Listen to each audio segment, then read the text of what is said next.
अ, अगले वक्ता की तरफ हम बढ़ते हैं और बहुत ही ज्ञानवर्धक बातें हम सबको सुनने को मिल रही हैं।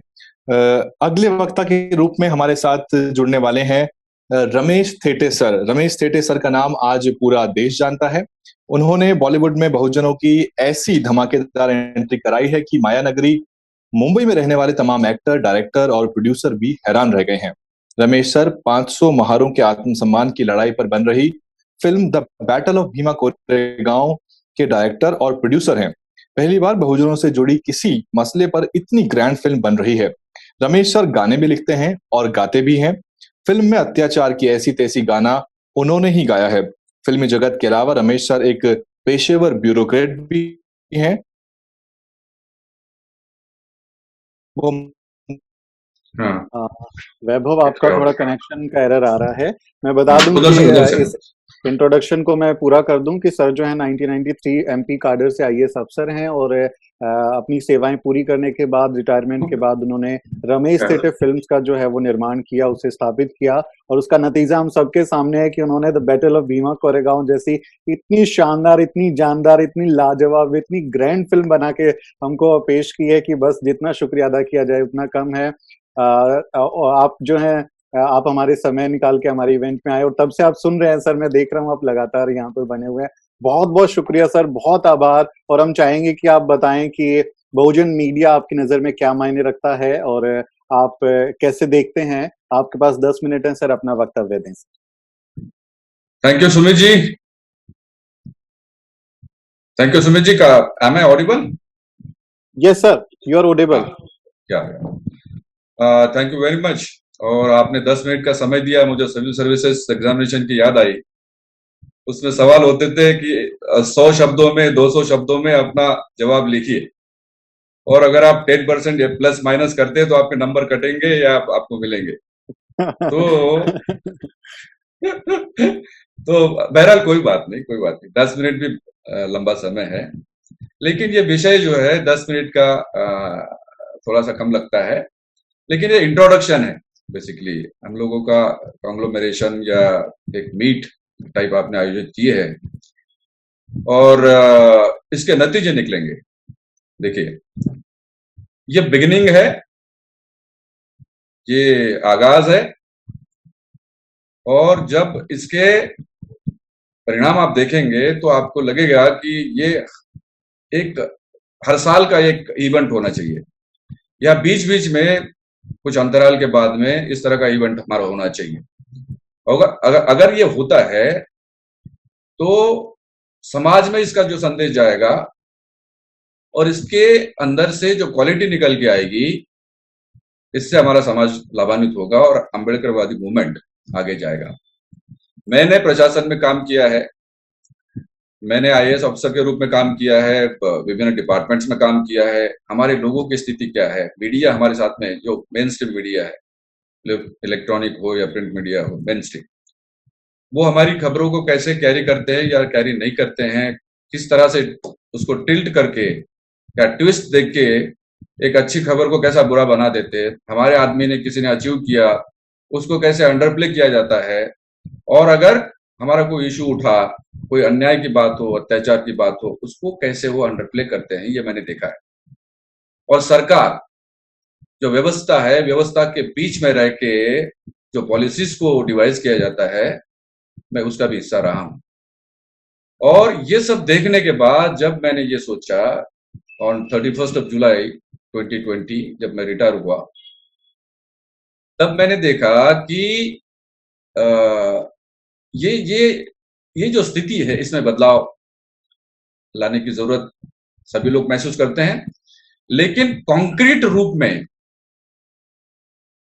जो कार्रवाई होनी चाहिए, उसका स्वरूप और उसकी दिशा के बारे में इस तरह का एक विचार हमारे जो यूट्यूबर्स है या सोशल मीडिया में हमारे लोग जो काम करते हैं, बड़े बड़े लोग हैं, आप जैसे, आप तो बहुत ही नामचीन व्यक्ति हैं, हम सभी लोगों को ये सोचने की जरूरत है करके, ये मैंने 31 जुलाई को ये महसूस किया था।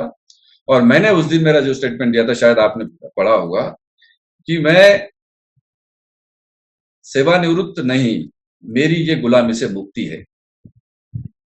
गुलामी से मुक्ति का मतलब नेगेटिव है कि पॉजिटिव है, ये कोई अपने अपने ढंग से सोच सकता है, लेकिन वाकई मेरे लिए इतना सारा अनुभव लेने के बाद जब मैं निवृत्त हुआ तो मेरी गुलामी से मुक्ति थी।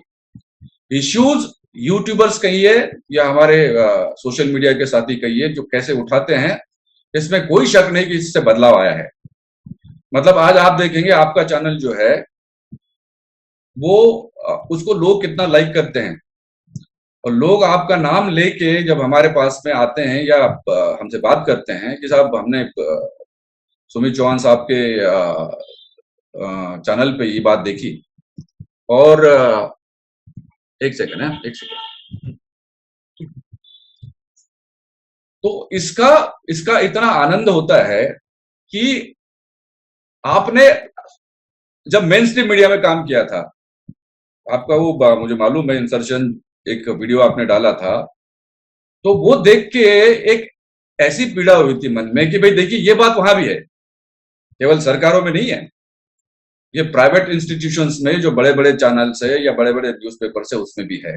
हमारे लोगों को वो तवज्जो नहीं दी जाती है। तो ऐसी स्थिति में इतनी बड़ी संख्या होने के बाद में 85% कहा जाता है बहुजन समाज की संख्या को, जनसंख्या को, तो हमारा अस्तित्व क्या है, हमारा प्रेजेंस क्या है? और अगर इतना बड़ा प्रेजेंस होने के बाद में हमें उस तरह से न्याय नहीं मिलेगा तो फिर हमारा कौन सा मीडिया होना चाहिए? जाहिर है सोशल मीडिया, यूट्यूब चैनल्स हम करते हैं, लेकिन अब समय बदल रहा है। अब देखिए सुमित जी, समय बदल रहा है, समय के साथ में आपको थोड़ा सा सतर्क रहने की जरूरत है। नए नियम लागू हो गए, नए नियम लागू हो गए, और ये इसलिए लागू हो गए हैं कि आप अगर फ्रेम से बाहर जाके और अभिव्यक्ति की स्वतंत्रता को यूज करते हुए कुछ बात करेंगे, उसकी मिर्ची अगर किसको लगती है तो फिर उसमें हमें सतर्क रहने की जरूरत है। मैं कह रहा हूं कि जो भी बात कहें विद इन द फ्रेम कहें, अलाउएबल फ्रेम कहें, कॉन्स्टिट्यूशनल जो फ्रेमवर्क है उसके अंदर रह के बात करें।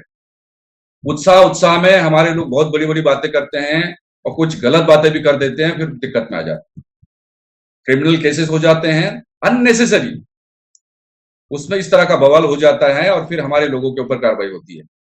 मैं चाहता हूं कि हम बात करें, तरीके से बात करें और डंके की चोट पे बात करें, लेकिन बात ऐसी करें जिसका आधार हो, जिसका प्रूफ आपके पास में हो। जो बात करेंगे अगर सामने वालों को कितना भी गलत लगता हो, लेकिन अगर हम सही है तो फिर उसका रिसर्च करके और फील्ड में जाके और तह में जाके वो ऐसी खबर बननी चाहिए, ऐसा कंटेंट बनना चाहिए ताकि कोई चैलेंज भी करे तो हम खड़े निकले। ये काम अगर हम करते हैं तो आपका मीडिया इन सब की आंखें खोल देगा, मैं बता रहा हूं आपको। तो हमारे बीच में जो लोग, जो साथी हैं, आप तो वेटरन्स हो, आप काफी दिनों से यूट्यूब चैनल चला रहे हैं। आप है दलित दस्तक है हमारे अशोक जी का, ये रतनलाल साहब बहुत अच्छा काम करते हैं, शंभू जी बहुत अच्छा काम करते हैं, बड़े बड़े चैनल से, बहुत सारे चैनल से आप वेटरन्स हो।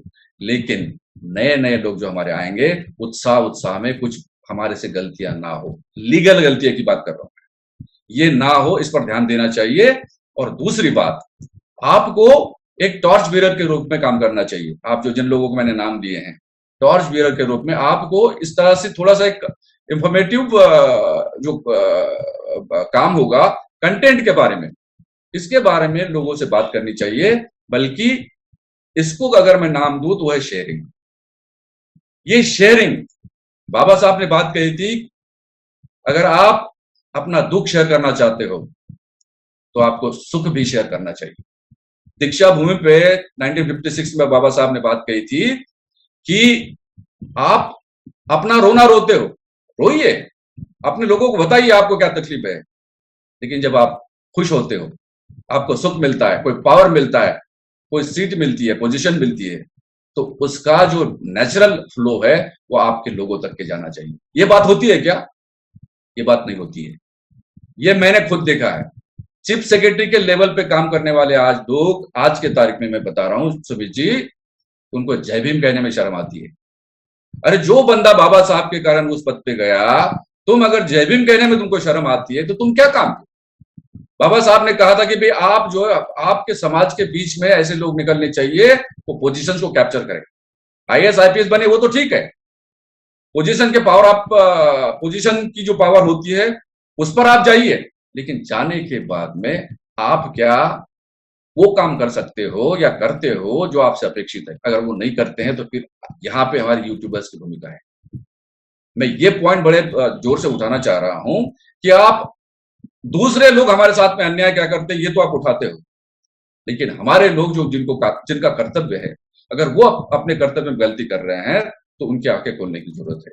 मैं ये नहीं कह रहा हूं कि क्रिटिसाइज करो, उनको पहले समझाइए, उनको बताइए कि अगर आपको वहां तक के पहुंचाया गया है बाबा साहब के आंदोलन के कारण, उनके कार्य के कारण, तो आपकी एक जिम्मेदारी है। और बाबा साहब ने कहा था दीक्षा भूमि पे भी, I am sorry to use this word, लेकिन बाबा साहब ने जो कहा था वो ये कहा था कि आपकी कमाई का 20% हिस्सा समाज में आप खर्च करो। करता है क्या कोई? कोई नहीं करता। तो अगर हमारे लोग इस बात पर ध्यान नहीं देंगे तो फिर हमारी भूमिका है यूट्यूबर्स। मैं कह रहा हूं आपको आंखें खोलने का काम करना चाहिए, हमारी लोगों की आंखें खोलो आप।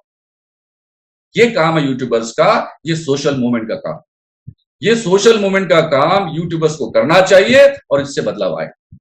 जब हमारे लोग देखेंगे कि भाई हमारा सोशल मीडिया अब इन बातों पर ध्यान दे रहा है, ये ऐसी बातें कर रहा है, तो फिर वो समझ जाएंगे कि अभी समाज के अहित की बात ना करें और समाज को कैसा हम लाभान्वित कर सकते हैं, ये वो काम करना शुरू कर देंगे। सरकार और हमारे अधिकारी जहां सत्ता में बैठे हैं, कोई पॉलिटिकल पावर के इसमें बैठा है, तो इन सबकी जिम्मेदारी है हमारे लोगों को लाभान्वित करो, लेकिन ऐसा होता नहीं है।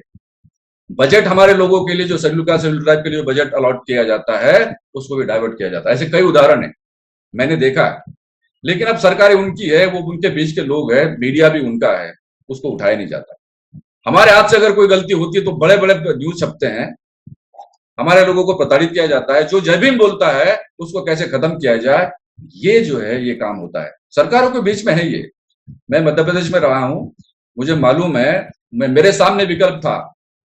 बाकी लोग जैसे बिके थे ना, बिक गए थे कुछ चीजों के लिए, कुछ भौतिक सुख के लिए, तो वो बड़े बड़े पदों पे गए, पावर मिला उनको। लेकिन मैं वाहवाही नहीं कर रहा हूं, एक उदाहरण दे रहा हूं। मैं, मेरे जैसे और लोग हैं, वो ये जो विकल्प है कि भाई आपको सुख देते हैं लेकिन आप बिक जाओ, आपको पावर देते हैं आप बिक जाओ। और दूसरा विकल्प क्या है? स्वाभिमान, बाबा साहब का मूवमेंट जो है, अरे उस पद से तो हमको हटा नहीं सकते तुम, लेकिन बाबा साहब की बात करके नौकरी करो या जो काम आपको दिया गया वो करो। अगर ये काम होता है ना, ये लोग डर जाते हैं। क्या कारण था? मैंने तत्कालीन चीफ मिनिस्टर शिवराज सिंह चौहान, आज भी वही चीफ मिनिस्टर है, उनके खिलाफ मैं इतना बोलता था, वाइल इन सर्विस। ऐसा नहीं मैं आज बोल रहा हूं, वाइल इन सर्विस। और मुझे कई शो का नोटिस दिए गए थे, आपने ये कहा, आपने वो कहा। मैंने कहा ना, तो गलत क्या है उसमें? तो अगर गलत नहीं है, अगर आप प्रूव कर सकते हो कि आप गलत नहीं हो, तो कोई आपके खिलाफ में कार्रवाई नहीं कर सकता। इसके लिए आपको जय भीम से दूर हटने की जरूरत नहीं है। जय भीम आपकी सांस है, ये प्राणवायु ऑक्सीजन है आपकी, और जय भीम जब तक के कहेंगे तब तक के ये हमारा काम जो है आगे बढ़ता रहेगा, चाहे सोशल मीडिया हो या चाहे अन्य काम भी हो। मेरे ख्याल से सुमित जी, मेरे लिए जो समय दिया था आपने सर बहुत बहुत शुक्रिया, आपने बहुत तय समय पर बहुत जरूरी बातें हमें बताई। और मुझे लगता है कि जो जितना बड़ा अफसर होता है उसको उतनी ताकत से उतना जोर लगा के जय भीम बोलना चाहिए, ताकि हमारे जैसे जो जिनमें कॉन्फिडेंस थोड़ा कम होता है वो कॉन्फिडेंस आ जाए कि देखो ये आदमी हमारा इस पोजीशन पे है और ये जब इतनी ताकत से जय भीम बोल रहा है तो फिर हमको भी जय भीम बोलना है। बिल्कुल। और आपकी बातें बहुत ही ज्ञानवर्धक रही, और आपका वो वाक्य भी मुझे याद है कि अम्बेडकरवादी के रूप में मैं रहा हूँ और मेरे आखिरी शब्द भी अम्बेडकरवादी होंगे। आपसे जब चर्चा हुई तो बहुत मजा आया, और ये सुनकर भी मुझे बहुत मजा आया सर। मुझे लगता है बाकी साथियों ने भी एंजॉय किया होगा। बहुत बहुत शुक्रिया सर समय देने के लिए, बहुत आभार आपका। और हम चाहेंगे कि आप उपस्थित रहें और सुनते रहें।